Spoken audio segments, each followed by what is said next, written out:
Lorry ബൈക്കിലിടിച്ച് bike യാത്രികൻ മരിച്ചു. ദേശീയപാത മേലെ കൊടക്കാട് പമ്പിന് സമീപം ലോറി ബൈക്കിലിടിച്ചുണ്ടായ അപകടത്തിൽ ബൈക്ക് യാത്രക്കാരൻ മരിച്ചു. പട്ടാമ്പി വിളയൂർ വെസ്റ്റ് കിളിക്കൊട്ടിൽ അബു ഫാത്തിമ ദമ്പതികളുടെ മകനായ 37 വയസ്സുള്ള മുഹമ്മദ് സക്കീറാണ് മരിച്ചത്.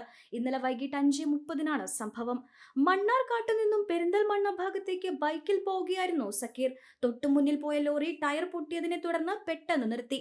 ഈ സമയം പിന്നാലെ വരികയായിരുന്ന മറ്റൊരു ലോറി ബൈക്കിൽ ഇടിക്കുകയായിരുന്നു. ഉടൻ ആശുപത്രിയിൽ പ്രവേശിപ്പിച്ചെങ്കിലും രക്ഷിക്കാനായില്ല. നാട്ടുകാർ പോലീസും മണ്ണാർക്കാട്ട് നിന്ന് അഗ്നിരക്ഷാ സേനയും സ്ഥലത്തെത്തിയിരുന്നു. മൃതദേഹം മണ്ണാർക്കാട് താലൂക്ക് ആശുപത്രിയിൽ പ്രവേശിപ്പിച്ചിരിക്കുകയാണ്. ഭാര്യ മുഷ്രിഫ, മക്കൾ സയാൻ, സൻഹ ഫാത്തിമ എന്നിവരാണ്.